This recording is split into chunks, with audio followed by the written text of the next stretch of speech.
Hey everyone, it's Lexie. So in today's video, I'm going to be sharing with you my favorite standalones. So I always enjoy standalones because I think kind of just the one and done deal is just kind of very impactful. And I think like series are good, but I think a good standalone where you can kind of be satisfied with the ending, and in some cases you do want more, but I think that's the beauty of standalones, is like what you get is what you get. So yeah, so I have my top 5 kind of favorite standalones here for you. Actually, most of these are historical fiction, so I think that's saying a lot because I do read a lot of historical fiction, and that's usually where you kind of see standalones.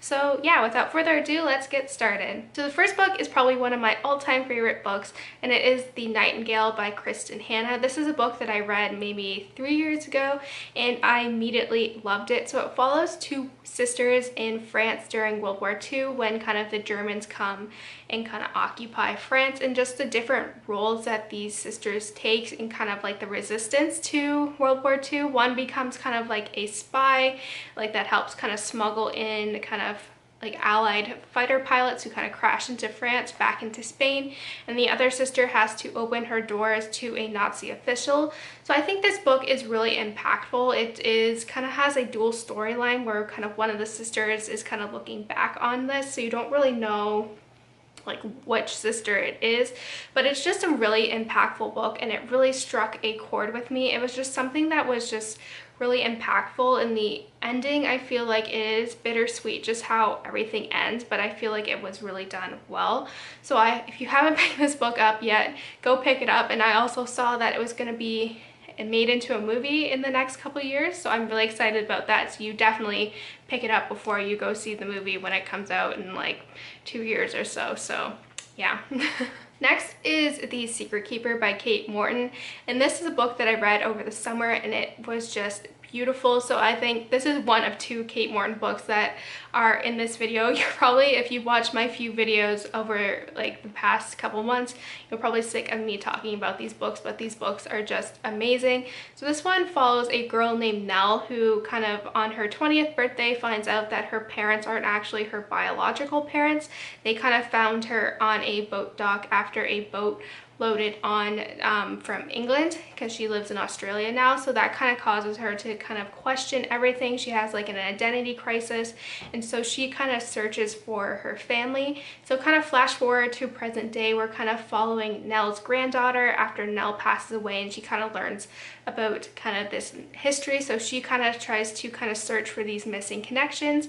And so this book kind of does jump around in times between like the 70s when Nell's in her 60s to present day, and then kind of early 1900s in London, where we follow Liza, who is a 16-year-old who kind of writes fairy tales.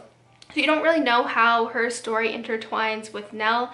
We only know that the connection is that Nell had a storybook that was written by this author who only had a very limited number of books sold or like made during this time. So this book was just really amazing. I feel like it really was impactful, and I cannot recommend it enough. It is just so good. It's beautifully written.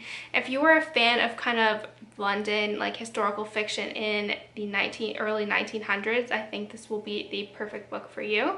Next, I have The Secret Keeper by Kate Morton. This is another book that I read over the summer, and it was amazing. So it is also another kind of dual storyline as well, but it follows a teenager in kind of want to say the 60s who is kind of hanging out in the family kind of treehouse, where one day this man kind of walks onto her property and has a confrontation with her mother, and her mother ends up stabbing him and killing him, and it's never been spoken about.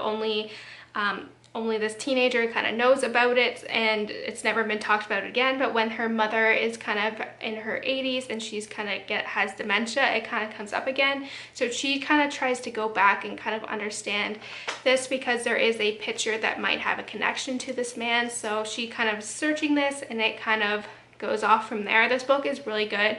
I cannot recommend it enough. Like, it keeps you guessing and guessing to see what happens, and there's so many clues kind of looking back into it that the author kind of threw in, but when you read it you don't really think much about it.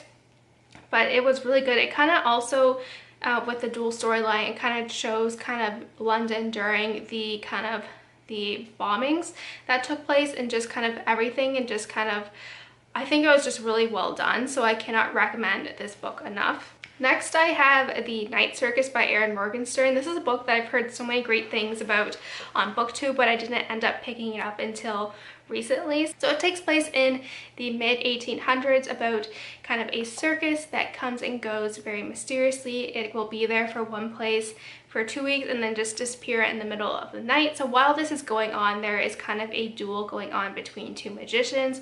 We don't really know much about it going into it, but it's just a very good atmospheric book, and it's all summed up so good. It kind of has multiple kind of storylines woven like kind of throughout it, but you don't know how they're all integrated until the end. You know, I've heard so many great things about it, but I just never really picked it up until now, and I'm really disappointed that it took me so long to read it because it was just amazing. It's just a very atmospheric book, and I think it will be perfect for anyone who reads it because it is so just really well done. So yeah. And lastly, I have All the Light We Cannot See by Anthony Doer.